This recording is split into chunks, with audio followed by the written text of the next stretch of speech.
Hello and ciao mga kabeshi! So welcome back again dito sa ating Porto Santo Stefano, Tuscany, Italy travel vlog. Napasyalan nyo na mga kabeshi ang isa sa pinakamagandang port at beach dito sa Tuscany. At kung hindi pa, tara, ipapasyal kita sa isang pinakamagandang lugar dito sa Italia. 7:59 in the morning dito sa Trastevere train station. Pwede nyong i-download ang Trenitalia app sa inyong mga Android and iOS devices to buy directly online of your tickets. €9.90 from Trastevere to Orbitello. And don't forget mga kabeshi na mag-check-in ang inyong online ticket para iwas multa at hassle. Say ciao kay Pope Francis from the Vatican and God bless our travel. Uy, for the go!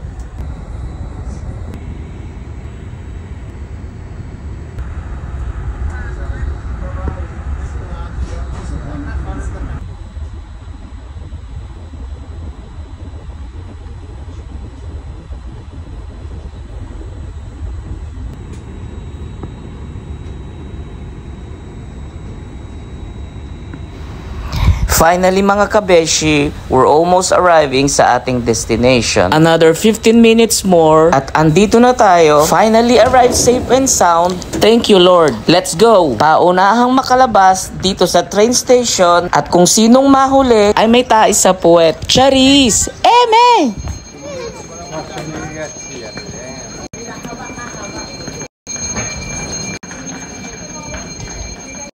After 2 years makalabas mga kabeshi, sunod yung kukunin ang free white pass. Kung hindi naman, meron ding blue bus na it costs €2.60. Kaya ang kinuha ko itong white free bus para walang bayad. Sana all! Amen! 30 minutes of travel sa Porto Santo Stefano. Finally mga kabesi, we're passing dito sa pinakasikat na Molino de Orbitello. Ang mulinong ito ay itinatag noong panahon ng mga Espanyol noong ika-16 na siglo sa gitna ng lagoon na matatagpuan dito sa Tuscany. At alam nyo rin ba mga kabeshi na ang mulinong ito ang ginagamit sa paggiling ng asin mula sa tubig ng lagoon. Kaya isa ito na pinakamahalagang atraksyon ng mga turista, kasaysayan at kultura, inspirasyon at may pagmamalaki ng mga tao ng Orbitello. Finally mga kabeshi, andito na tayo sa Porto Santo Stefano. Ito ay isang bayan sa rehiyon ng Tuscany, Italy. Matatagpuan sa Monte Argentario Peninsula at kilala sa may mga magagandang beaches. Sana all maganda. Charis! Ciao ragazzi e benvenuti. Welcome here at Porto Santo Stefano. One of the best and nice island also here in Tuscany.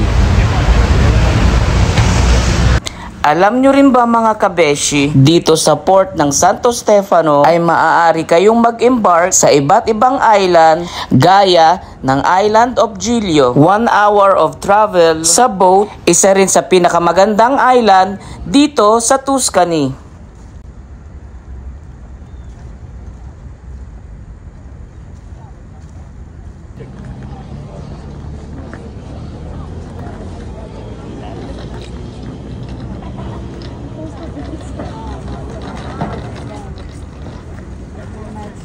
Marami ding mga kabeshi na pwede kayong mag-rent ng boat or tour group. Depende kung saang island at ilang oras.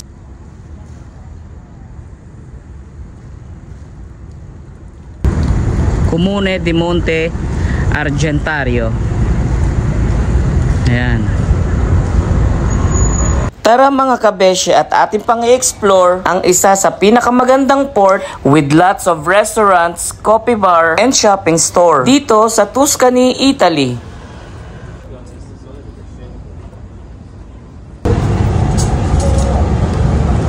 Menu turistico €25 con piatto di pasta e frittura di mare con questo bellissimo panorama qui a Porto Santo Stefano.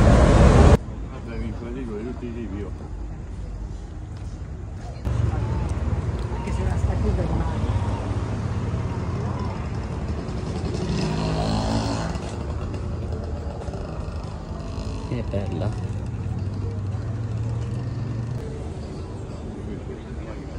Ang gaganda ng mga swimsuit mga kabesi, mukhang bagay na bagay sa'yo. Pili na!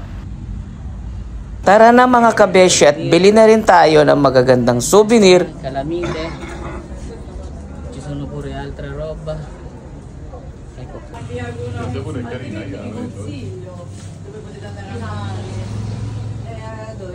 Grande, massimo che ci abbiamo ci vanno 10 persone. Ito naman ang peskeria di mare kung saan marami nagtitinda ng isda. Ayan, guys.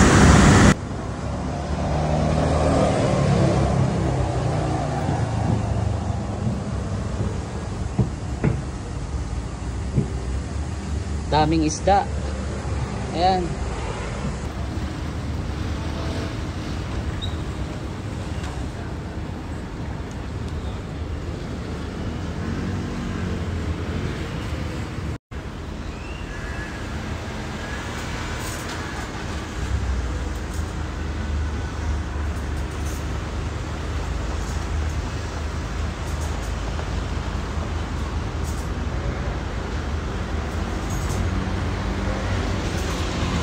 Alam nyo ba mga kabesi, noong unang panahon ng mga Espanyol sa ika-16 na siglo, itinatag ang Porto Santo Stefano bilang isang mahalagang kuta at daungan. Ang kanilang layunin ay protektahan ang lugar mula sa mga pirata at iba pang mga mananakop. Itinayo nila ang Porto Stella at Porto Filippo, dalawang malalaking kuta na nagsilbing bantay ng baybayin. At ang mga kuta na ito ay naging simbolo ng lakas at katatagan ng bayan. Una spiaggia a Porta Santo Stefano.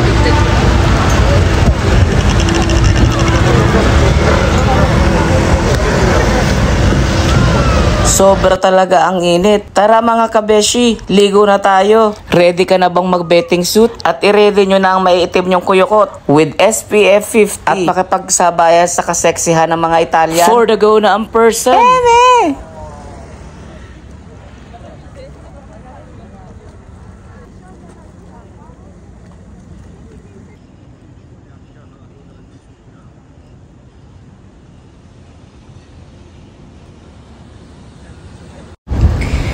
Ciao ragazzi, adesso ci troviamo qui a Porta Santo Stefano lungomare. Guardate che casette sopra giù delle montagne, guardate, tutto colorate, bellissime.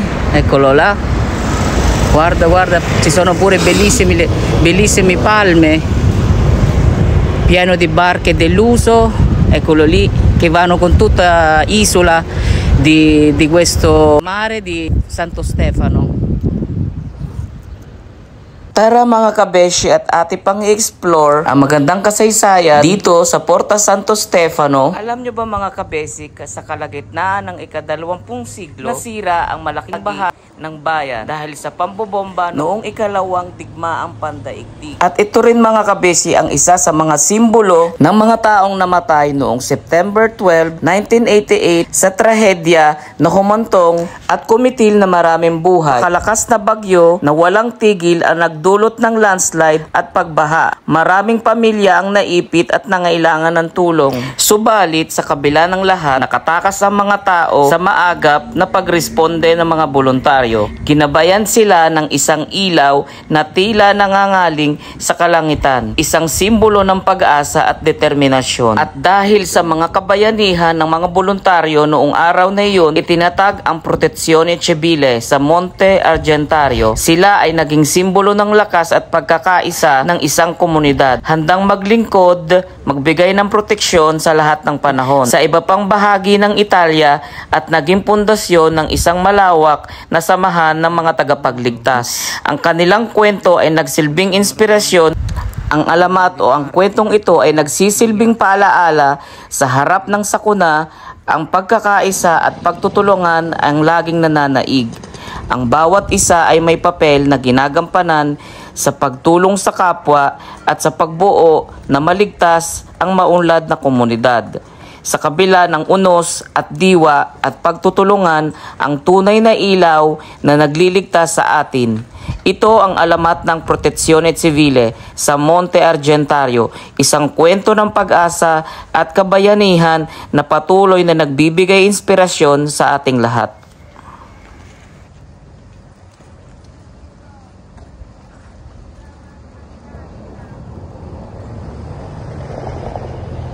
kasama ng malaking puno ng oliva. Ayan, napakalaki. Ayan. Sobrang ganda at napakalinis ng place. Ayan ang komune nila, ang munisipyo. Ayan ang sosyal ni Senyora.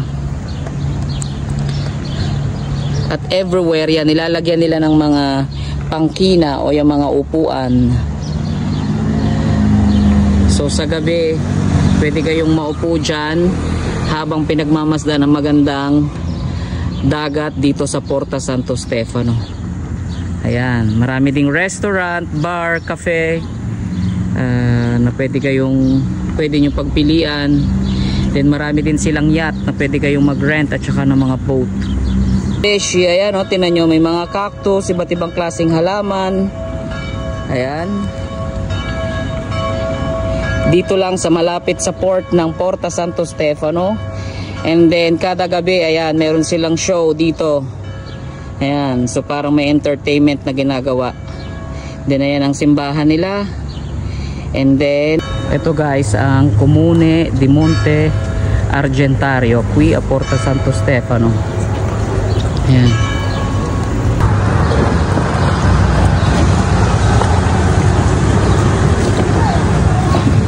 Ayan, magagandang flowers, mga bulaklak, mga kabeshi. Ayan, may gumamela.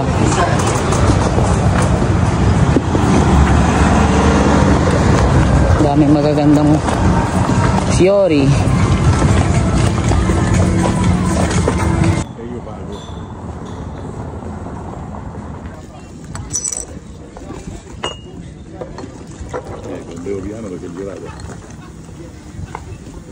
Mezzino col tonno e pomodoro. E guarda questa panorama. Guarda quello che conviene. Buon appetito ragazzi. Perché al fine mangiamo qualcosa e no, come da io, adesso lo metto nel mezzo. Mangiamo come le spiazze? Guarda. Decidete perché dovete fare.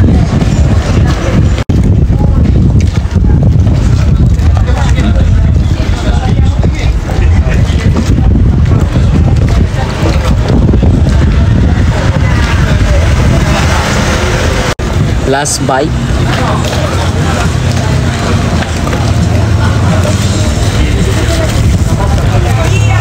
Buonissimo. Coca-Cola. Coca Zero al limone.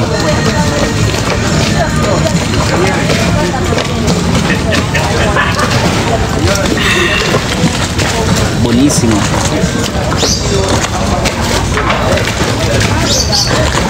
Alla salute. Gelateria, vediamo un po'. Salve. Posso avere gelati? Se c'è. Mga kabeshi, sa sobrang init ng panahon, mag-gelato muna tayo. Pure qui c'è altre cose.